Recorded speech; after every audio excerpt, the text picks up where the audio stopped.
just to say that, Lagos State alone has, more cases than all the other states combined together. FCT 56, and if you take a look at what we recorded yesterday, that's the lowest for Lagos in this past week. Just 2. I mean, we've had 10, 13, 15 for Lagos, but we recorded just 2 yesterday. So is that an indication of something, some good news? Well, we'll wait for the authorities to give us, that insight. And you see FCT with 56, Osun with 20, Edo 12, and just over the weekend, Kano joined that list. Kano recorded its first COVID-19 case. So Kano is at the bottom of that list with 1 case. You see some other states that recorded 1. By the way, Benue has been on 1 case for as long as I can remember.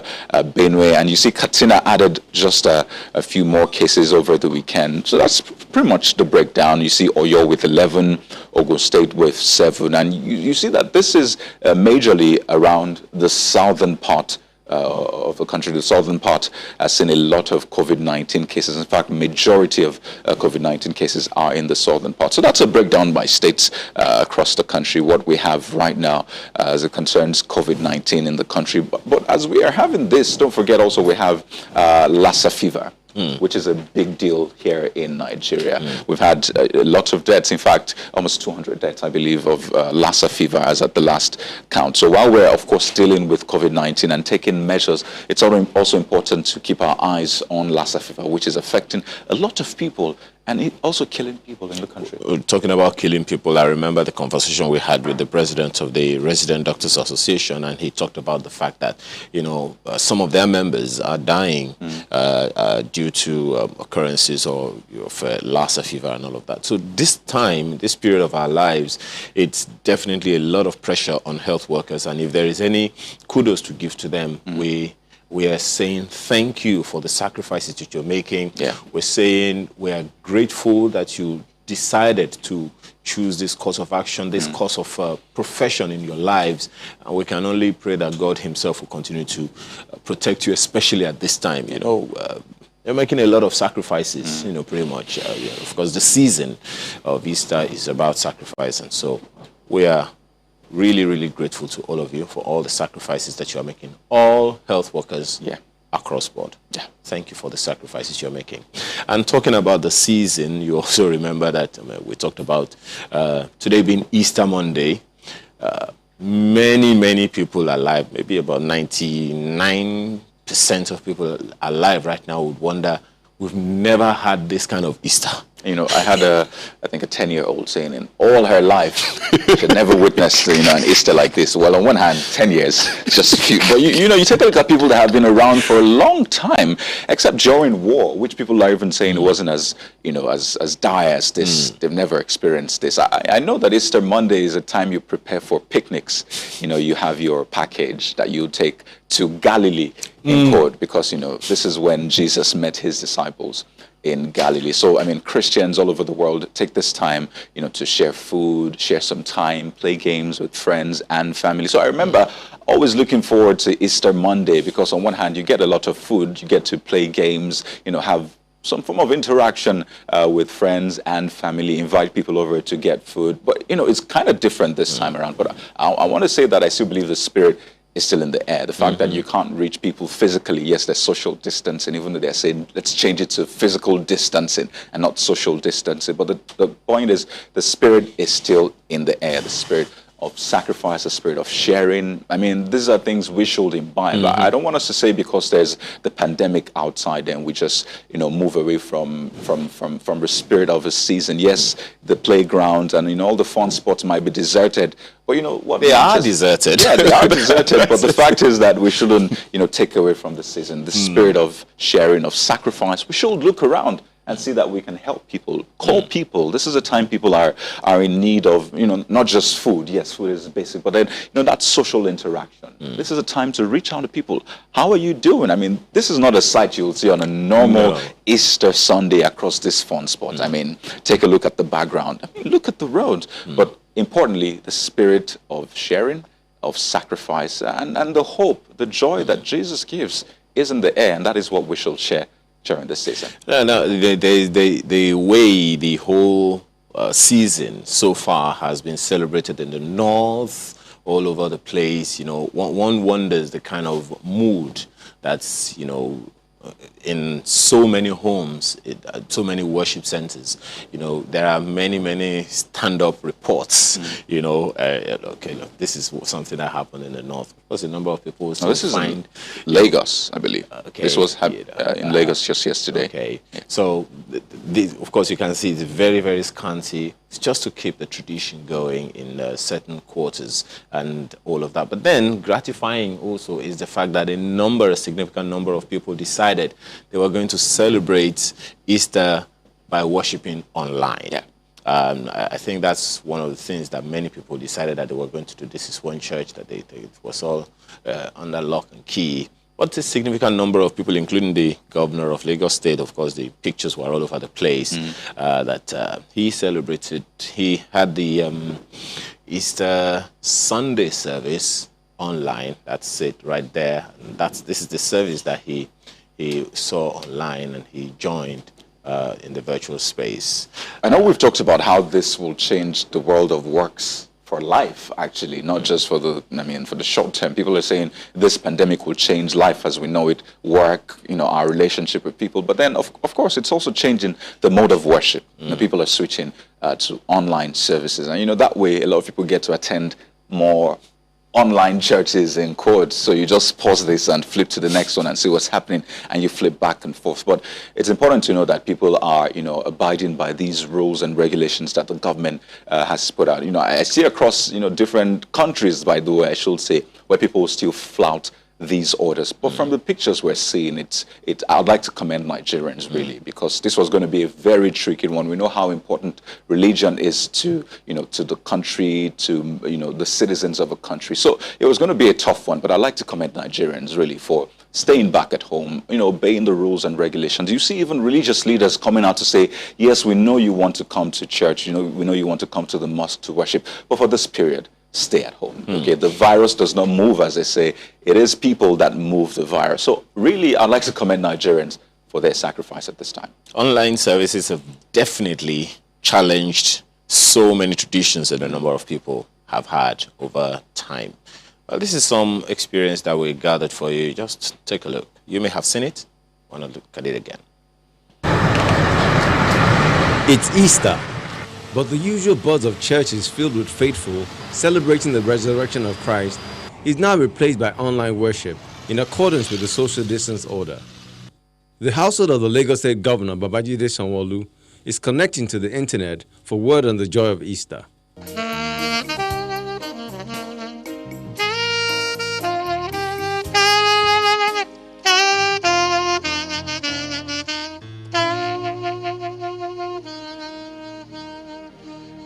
Let us pray.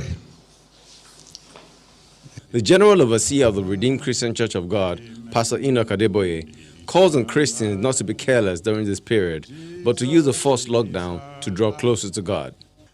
There are some of us who don't know how to slow down, and God himself has to apply the brakes.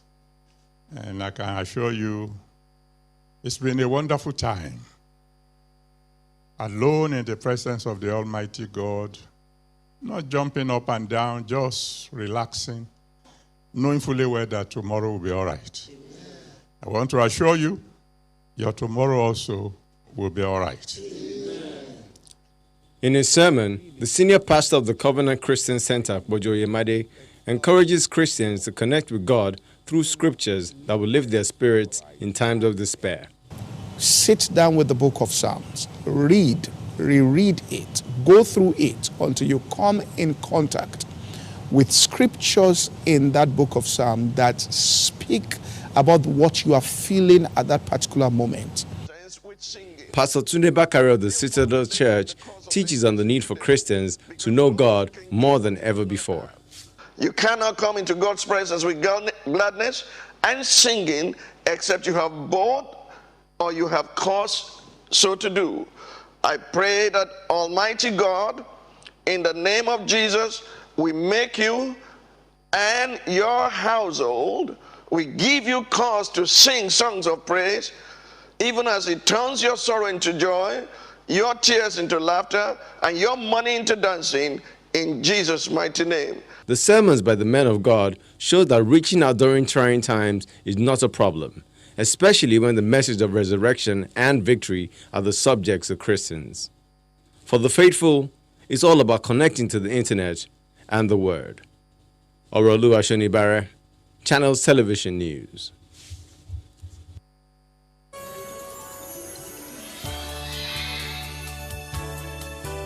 So this is how the papers reflect what happened all of yesterday. You want to begin with the Guardian newspaper this morning that leads with WHO and CDC warn against easing COVID-19 lockdowns. That's the front page of the Guardian newspaper this morning. 15 firms race for cure may okay drugs by June. Wow. No positive result is absolute. Expert warns how coronavirus is impeding fight against other diseases. You know, we referenced this last one just a little while ago. While it's the Lassa fever outbreak itself is a lot deadlier, some would say, than coronavirus disease itself. But here we are talking a lot more about the coronavirus disease than even the Lassa fever that we mentioned earlier. Absolutely, and it's important to, like we said, always keep our eyes on the ball. And it's good that the NCDC gives an update on Lassa fever, saying, you know, we know we're fighting COVID-19, but take a look at what's happening with Lassa fever. We need to also focus on that. And not just to focus on it, to also be aware of what we need to do to avoid that kind of thing happening again and again. You may want to check online now, what is this whole thing about Lassa fever and how to avoid it, because it's very easy to take it for granted that this is even happening. So, but that's what's on the front page of the Guardian newspaper. And isn't it a little troubling, Kay, that it says no positive result is absolute? Now that should give some interesting. I mean, that's perhaps why they have to repeat some of these tests. Over and over. They talk about the viral load. It's a lot, but we'll look into that today. Definitely. Okay. All right. So under that story, confusion over planned 104 billion naira free electricity for Nigerians. I think the chicken is coming to roost on this free electricity that's been in the news all of last week. Disco's back move. Genco's yet to decide. Now, why don't I blame them? Because they're the ones that have to spend the money. Speaking of that chicken coming to roost, we want to see the egg at least. Let's see something. Okay, so 90% Nigerians may miss out in the scheme. Oof. Why? Big question there. Find the story, continue on page 6 of the Guardian newspaper this morning. Of course, right under that one, you find that darkened space there is the editorial of the Guardian newspaper today, tagged 5G, COVID-19 and conspiracy theories. Find that on page 12. That's going to be a hit, really. Well, it's been a hit over time, so let's see how much heat this can also but it's important to pay attention to the facts. This is a time for people to be mischievous and just peddle different forms of conspiracy. I understand people enjoy that. Let's leave that to the realm of fiction and novel. This is real life, so let's focus on the facts and ensure that we push these facts. What if real life is not salacious? That's what people want to consume. That's why you buy novels and stuff. You can indulge in novels and movies. But of course, you see those two pictures there. Pope Francis celebrating the Eucharist during Easter Sunday Mass, and of course the Governor of Lagos State on the top mentioned earlier. The Guardian newspaper has sports on the back page. Omokaro worried NFF raw umpires could affect Super Eagles. Find the details of that on the back page. Guardian Sports this morning, you see Odion Igalo and Victor Osimhen there. And right beside that one, sports journalists hail Akwa Ibom for extending COVID-19 palliatives to members. That's gratifying. And then Valley beats cancer after 17 months chemotherapy. That's the Guardian newspaper this morning. Let's take you through the Vanguard. The big story, COVID-19. NCDC under fire over tests. Slow response. That's a big one right there. You see the writer, low tests per population just 5,000 of Nigeria's near 200 million tested so far. Just to put that in context, 5,000 of a total 200 million means that's 0.0025% of a total population has been tested so far. You can imagine the gap. We're talking about countries doing 1 million tests. I mean, countries with this kind of population doing 1 million tests, 2 million tests, but here we are with 5,000 tests. We understand the fact that, you know, the resources might not be available, but is that really an excuse? Big question there. NCDC's lines often don't connect. Samples not taken for days. And you see this one, only symptomatic patients being tested. Aggressive testing needed. That's coming from Tomori. It appears we need to change, you know, our approach to this testing, really. Well, but, you know, back up to the one where you said that the numbers, the lines are not connecting. Oh, yeah. I mean, that's a little scary. NCDC's lines often don't connect. And we understand that, I mean, reports have it that a lot of people bombard, you know, these lines. And I think that the commissioner for health in Lagos was saying something about, you know, a lot of these calls they get are prank calls. I mean, calls that are not necessary. So the big, you know, I think the rule should be, I mean, I know it might not be enforced that much, but for people out there, if you don't have a good reason to call the NCDC lines, there's no point calling it. No point to call to test and see if it is working, because at that point, someone who needs to make that call might be on the other end trying to get through, but you are testing and you don't give the person the opportunity. And I think that we cannot emphasize that too much, because we have a knack for not, you know, trusting, you know, anything that's in the system. That's understandable. But at this time, I think it's very, very important for us to underscore the fact that we need to keep those lines free, so that this lockdown can be over sooner. Because the more we're able to conduct this testing, the more people government is able to pull into this testing bracket, test, find out whether or not these things exist. I think the better it will be for all of us at the time. That's is it forecast that we'll have so number of cases in Lagos by today is what 13, that by tomorrow 14th we should have something way above 600. Right now we have so much less than that, so that is a gratifying thing. So but then, just as you have often said, it is necessary for us to ramp up testing as frequently as possible, so that, because the more we do that, the safer we would feel that we have this number of tests, this number of cases, or so less number of cases. But a situation where people are not able to get across to even know whether or not they will be tested, I think that's troubling. So let's show you what's happening in other African countries. Still on that story, South Africa carries out 75,000 tests. Ghana, 37,400 tests. That explains maybe why Ghana has recorded way more cases than Nigeria. Egypt, 25,000 tests. Nigeria, 5,000. That's the last rider for that story. And you see the big picture on the front page shows unusual Easter, shows Easter lockdown.